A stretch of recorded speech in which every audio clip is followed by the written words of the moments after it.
தொடர்ந்து தமிழ்நாட்டுக்கு துரோகம் செய்து கொண்டிருக்கிறீர்கள். இப்பொழுது உங்களை ஆளாக்கிய இயக்கத்திற்கு, கட்சிக்கு துரோகம் செய்து கொண்டிருக்கிறீர்கள். பழனிசாமி அவர்களே, மக்கள் நிச்சயமாக பார்த்து கொண்டிருக்கிறார்கள்.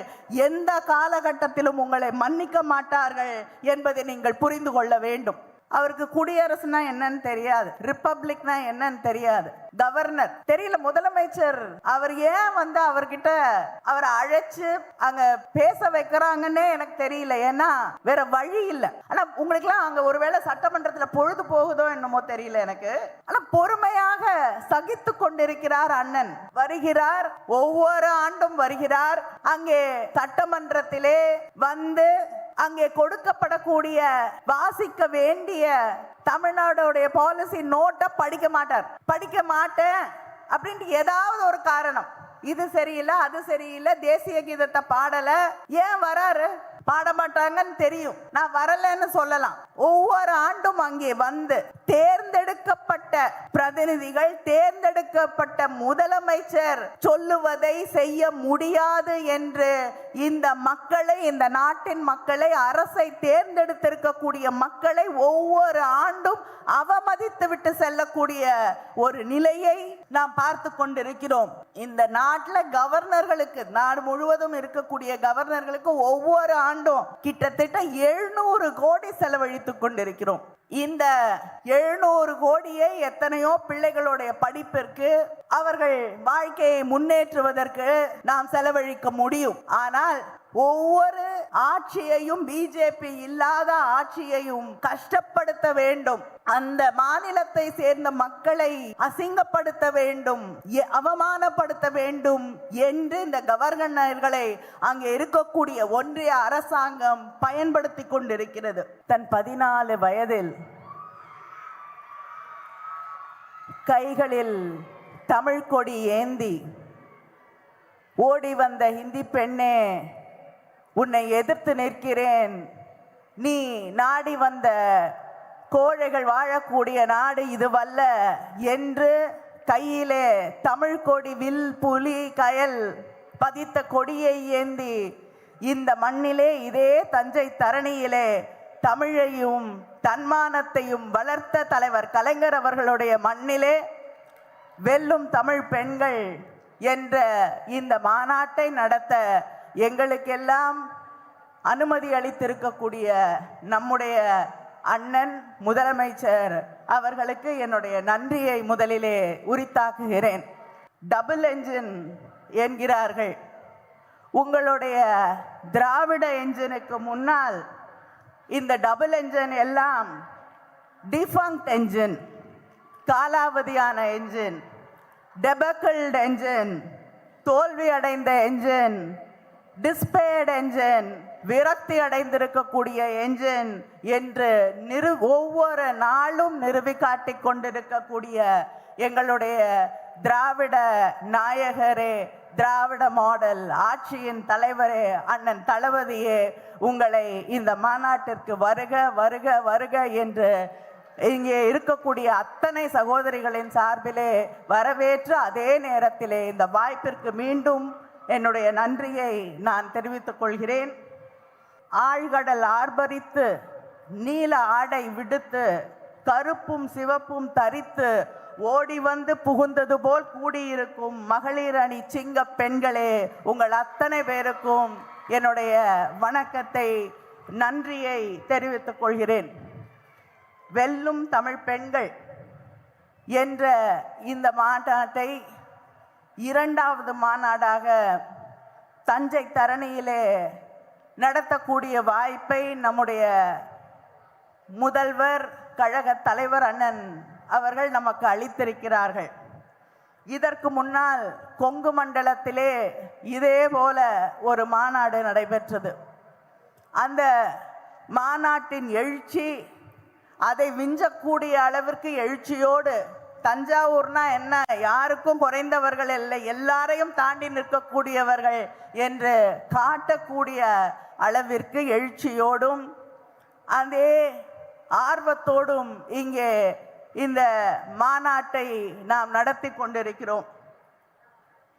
இங்கே பல பேர் பல கனவுகளோடு பல்வேறு திசைகளில் இருந்து தமிழ்நாட்டை நோக்கி படையெடுத்து கொண்டிருக்கிறார்கள். உள்ளூர்ல இருந்தும் சில பேர் படையெடுத்துட்டு இருக்காங்க. சரி, நமக்கு ஏதாவது வாய்ப்பு கிடைக்குமா பார்க்கலாம் என்று. ஆனால் இங்கே இருக்கக்கூடிய கூட்டம் அவர்களுக்கு பாடம் சொல்லி தந்திருக்கும். இது தளபதியின் படை, நம்முடைய முதலமைச்சரின் படை, நம்முடைய கழக தலைவர் அண்ணன் ஸ்டாலின் அவர்களுடைய படை. இது வேறு எங்கேயும் எந்த பக்கமும் திரும்பாது. இது இங்கே மட்டும்தான் வரும், கூடும், ஓட்டு போடும். ஏன்னா தமிழ்நாட்டு மக்கள் தெளிவானவர்கள். எங்க கை தட்டணும், எங்க பார்க்கணும், எங்க விலகி இருக்கணும், எந்த பக்கமே போகாம இருக்கணும் அப்படின்னு தெரியும். அதை விட புத்திசாலிகள் தமிழ்நாட்டில் இருக்கக்கூடிய பெண்கள். வாய் சவடாலாம் விட்டு ஆட்சி நடத்த முடியாதுன்னு தெரியும் அவங்களுக்கு. நம்முடைய முதலமைச்சர் அவர்களால் மட்டும்தான் பெண்களுக்கான ஆட்சி, பெண்களை முன்னேற்றக்கூடிய ஆட்சி, பெண்களின் எதிர்காலத்தை பற்றி அக்கறை இருக்கக்கூடிய ஆட்சியை நடத்த முடியும் என்று அவர்களுக்கு தெரியும். யாரையும் நம்பி ஏமாந்து போகக்கூடியவர்கள் இல்லை தமிழ் பெண்கள். யாரால கொடுத்த வாக்குறுதியை காப்பாற்ற முடியும்னு அவங்களுக்கு தெரியும். யார் வேணாலும் சொல்லலாம், நான் 10,000 கொடுக்குறேன், 8,000 கொடுக்குறேன், 2,000 கொடுக்குறேன், பேரை மாற்றி குலவிளக்கு திட்டம்னு சொல்லலாம். என்ன விளக்கு திட்டமாக இருந்தாலும் ஒன்றும் வராதுன்னு தெரியும். ஏன்னா இதுக்கு முன்னாடியே ஸ்கூட்டி கொடுக்குறேன் நாங்கள், வந்துதா? வரல. அதே போல குலவிளக்கும் வீட்டுக்கு வராது என்று தெரியும். ஆனால் உங்கள் மகளிர் உரிமை தொகை ஒவ்வொரு மாதமும் உங்கள் வீடு கதவுகளை தட்டி வரும் என்று தெரியும். ஆட்சி பொறுப்பை ஏற்றுக்கொண்ட அன்றே விடியல் பயணத்திற்கு கையெழுத்திட கூடிய முதலமைச்சர் நம்முடைய முதலமைச்சர் அவர்கள் மட்டும்தான் என்று தெரியும். நம்ம வீட்டு பிள்ளைங்க படிக்கணும், பெண்கள் படிக்க வேண்டும் என்பதற்காக புதுமை பெண் திட்டத்தை கொண்டு வந்து நடத்தி கொண்டிருக்கக்கூடிய முதலமைச்சர், நடத்த முடியும் என்று காட்டக்கூடிய முதலமைச்சர் நம்முடைய முதலமைச்சர் மட்டும்தான். அதனால இதையெல்லாம் தெளிவாக நம்முடைய பெண்கள் உணர்ந்திருக்கிறார்கள். அதனால எந்த பக்கமும் திரும்பி கூட பார்க்க அவங்க தயாராக இல்லை என்பதை இந்த மாநாடு பல கனவுகளோடு தமிழ்நாட்டை நோக்கி வந்து கொண்டிருக்கக்கூடியவர்களுக்கு நிச்சயமாக தெளிவுபடுத்தும். பத்தலைன்னா இன்னொரு மாநாடு கூட போட்டு காட்டுறோம். தயவுசெய்து உங்க நேரத்தை வீணாக்காதீங்க.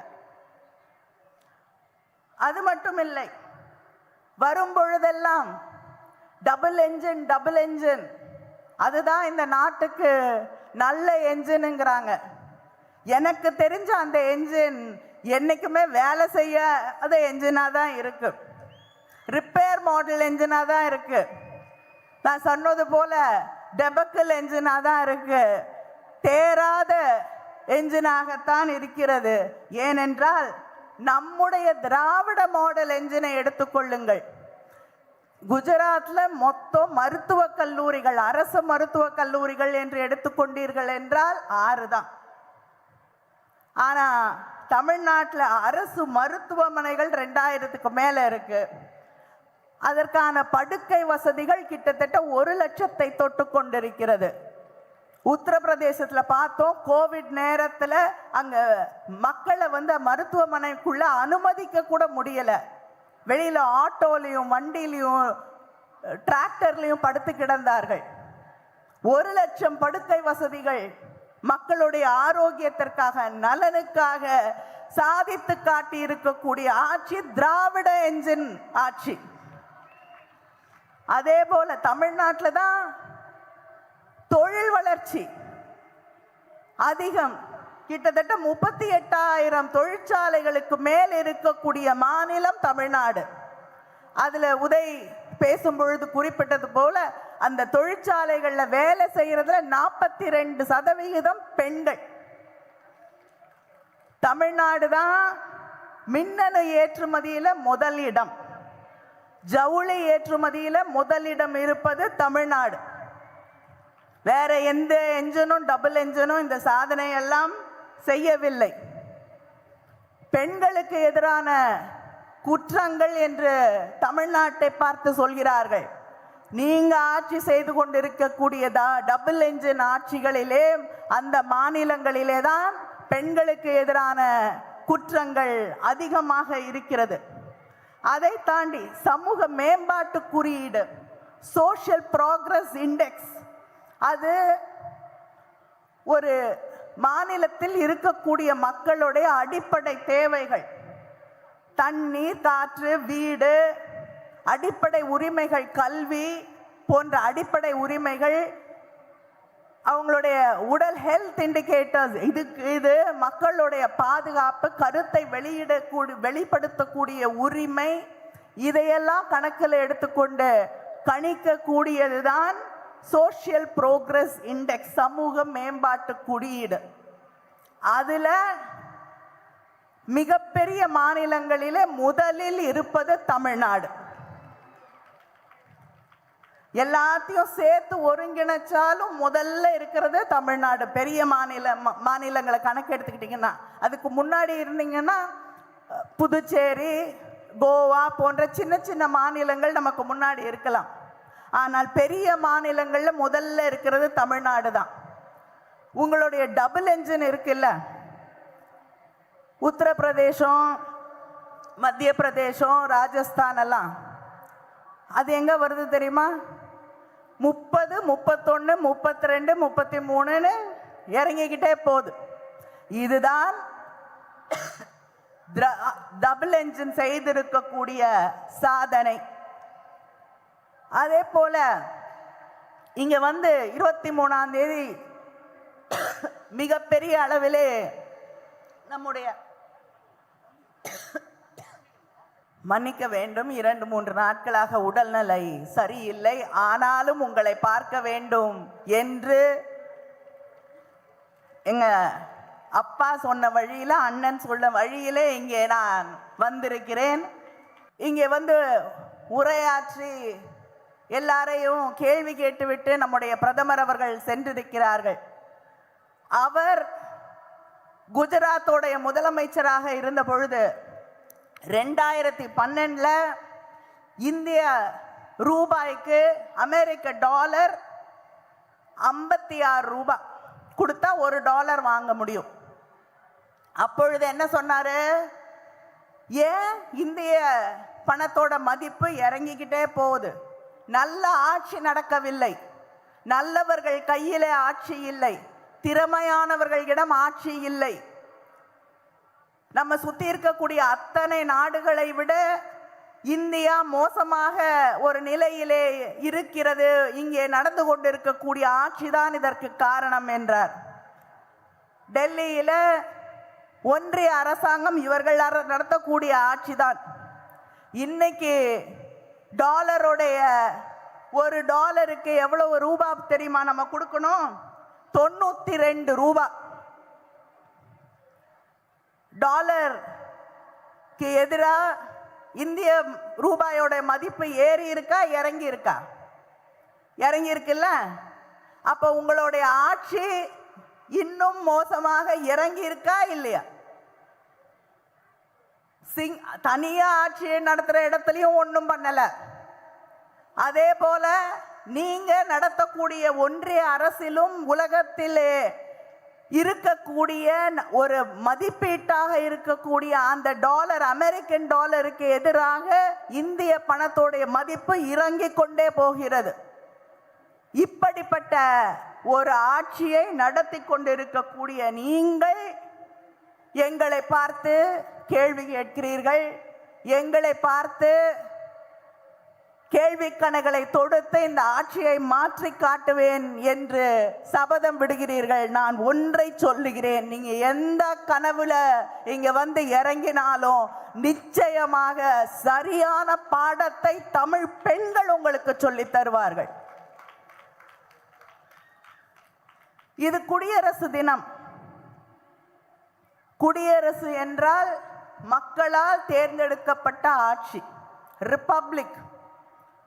ஆனா இங்க ஒருத்தர் இருக்கார் தமிழ்நாட்டில், அவருக்கு குடியரசுனா என்னன்னு தெரியாது, ரிப்பப்ளிக்னா என்னன்னு தெரியாது. கவர்னர் தெரியல, முதலமைச்சர் அவர் ஏன் அவர்கிட்ட அவரை அழைச்சு அங்க பேச வைக்கிறாங்கன்னே எனக்கு தெரியல. ஏன்னா வேற வழி இல்லை.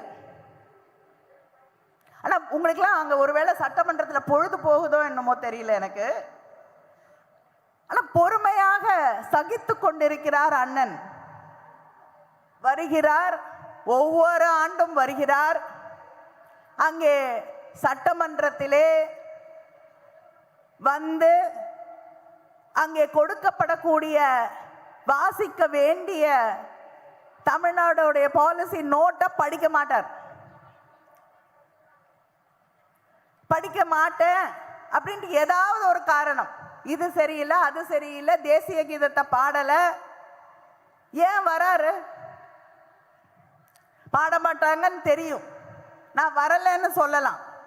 ஒவ்வொரு ஆண்டும் அங்கே வந்து தேர்ந்தெடுக்கப்பட்ட பிரதிநிதிகள், தேர்ந்தெடுக்கப்பட்ட முதலமைச்சர் சொல்லுவதை செய்ய முடியாது என்று இந்த மக்களை, இந்த நாட்டின் மக்களை, அரசை தேர்ந்தெடுத்திருக்கக்கூடிய மக்களை ஒவ்வொரு ஆண்டும் அவமதித்து விட்டு செல்லக்கூடிய ஒரு நிலையை நாம் பார்த்து கொண்டிருக்கிறோம். அதனாலதான் நம்முடைய முதலமைச்சர் அண்ணன் அவர்கள்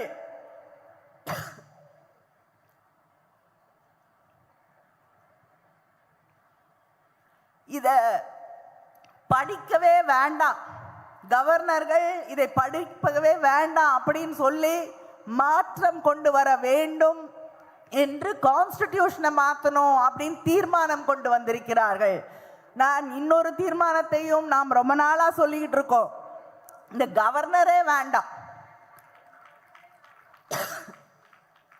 இவர்களால் எந்த பயனும் இல்லை. இதுதான் திராவிட முன்னேற்ற கழகம் மிக நீண்ட நாட்களாக தொடர்ந்து சொல்லிக் கொண்டிருக்கிறோம். இந்த நாட்டில் கவர்னர்களுக்கு, நாடு முழுவதும் இருக்கக்கூடிய கவர்னர்களுக்கு ஒவ்வொரு ஆண்டும் கிட்டத்தட்ட 700 கோடி செலவழித்துக் கொண்டிருக்கிறோம். இந்த 700 கோடியை எத்தனையோ பிள்ளைகளுடைய படிப்பிற்கு, அவர்கள் வாழ்க்கையை முன்னேற்றுவதற்கு நாம் செலவழிக்க முடியும். ஆனால் ஒவ்வொரு ஆட்சியையும், பிஜேபி இல்லாத ஆட்சியையும் கஷ்டப்படுத்த வேண்டும், அந்த மாநிலத்தை சேர்ந்த மக்களை அசிங்கப்படுத்த வேண்டும், அவமானப்படுத்த வேண்டும் என்று இந்த கவர்னர்களை அங்கே இருக்கக்கூடிய ஒன்றிய அரசாங்கம் பயன்படுத்தி கொண்டிருக்கிறது. பிரதமர் இங்கே 23ஆம் தேதி பிரதமர் வந்தார், அதற்கு முன்பும் வந்தார், இனிமேல் அடிக்கடி வருவார். உங்களுக்கெல்லாம் நல்லா தெரியும், நிறைய பேர் லீவ் விட்டா ஊருக்கு போவீங்க, அது பேரு சம்மர் சீசன் வந்தா சம்மர் லீவ்ல வெக்கேஷனுக்கு போவீங்க. அதே போல குளிர்காலத்தில் லீவ் விட்டாங்கன்னா வின்டர் ஹாலிடேஸ், வின்டர் வெக்கேஷன்ல போவீங்க. வின்டர் சீசனுக்கான எங்கேயாவது ஒரு ஊருக்கு போய் சுத்தி பார்த்துட்டு வருவீங்க. அதே போல பிரதமர் பொதுவாக வெளிநாடுகளில் தான் பயணம் செய்து கொண்டிருப்பார். இந்த எலெக்ஷன் சீசன் ஒன்று வருது இல்ல, அப்ப அவருடைய விமானம் இந்தியாவில் திரும்பும். எந்த மாநிலத்தில் தேர்தல் நடக்கிறதோ அந்த மாநிலத்திலே இறங்கும்.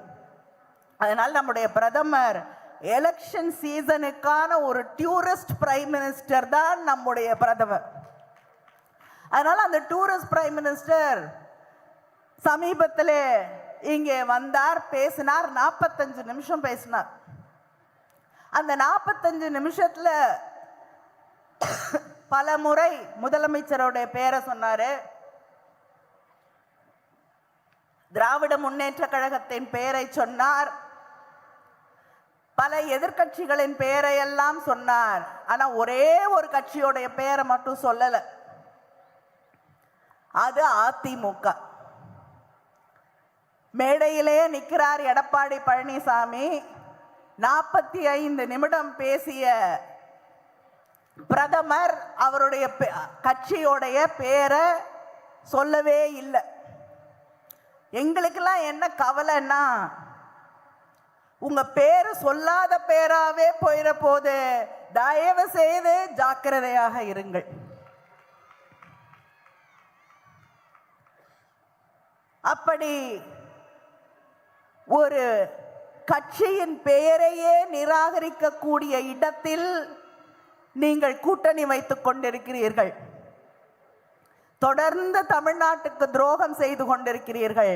இப்பொழுது உங்களை ஆளாக்கிய இயக்கத்திற்கு, கட்சிக்கு துரோகம் செய்து கொண்டிருக்கிறீர்கள். பழனிசாமி அவர்களே, மக்கள் நிச்சயமாக பார்த்து கொண்டிருக்கிறார்கள். எந்த காலகட்டத்திலும் உங்களை மன்னிக்க மாட்டார்கள் என்பதை நீங்கள் புரிந்து கொள்ள வேண்டும். பல முறை இங்கே வரப்போகிறார் பிரதமர். சில கேள்விகளுக்கு பதில் சொல்லிவிட்டு வந்தார் என்றால் நன்றாக இருக்கும். நம்முடைய தமிழ்நாட்டு குழந்தைகளுக்கு தர வேண்டிய நிதி கிட்டத்தட்ட 2500 கோடிக்கு மேல, அதை எப்ப கொடுப்பாருன்னு சொல்லிட்டு வந்தார்னா நல்லா இருக்கும். அதே போல நமக்கு தர வேண்டிய ஹொசூர் விமான நிலையத்தை எப்பொழுது தந்துவிட்டு வருவார் என்று சொன்னால் நன்றாக இருக்கும். வெள்ள நிவாரணத்திற்காக முதலமைச்சர் கடிதம் எழுதியிருக்கிறார். பல முறை நிவாரண நிதி தர வேண்டும் என்று கேட்டிருக்கிறார். அதை எப்பொழுது தருவீர்கள் என்று சொல்லிவிட்டு வந்தீர்கள் என்றால் நன்றாக இருக்கும். முதலமைச்சர் அவர்கள் பல முறை இந்த கேள்வியை எழுப்பி இருக்கிறார்கள். டீலிமிட்டேஷன் வந்தா தமிழ்நாட்டுக்கு பாதிக்கு இருக்குமா இருக்காதா, எங்களுடைய எம்பிக்களுடைய எண்ணிக்கை குறையுமா அப்படியே இருக்குமா என்று ஒரு பதிலை சொல்லுங்கள் என்று கேட்டார். இதுவரை பதில் இல்லை. வரும்போது அதற்கு பதிலோடு வாருங்கள் பிரதமர் அவர்களே. தமிழ் மீது திடீரென்று அக்கறை வந்தது போல் பேசுகிறீர்களே. இதுவரைக்கும் சமஸ்கிருதத்துக்கு 2500 கோடி செலவு செய்திருக்கிறீர்கள். தமிழுக்கு 167 கோடி செய்திருக்கிறீர்கள்.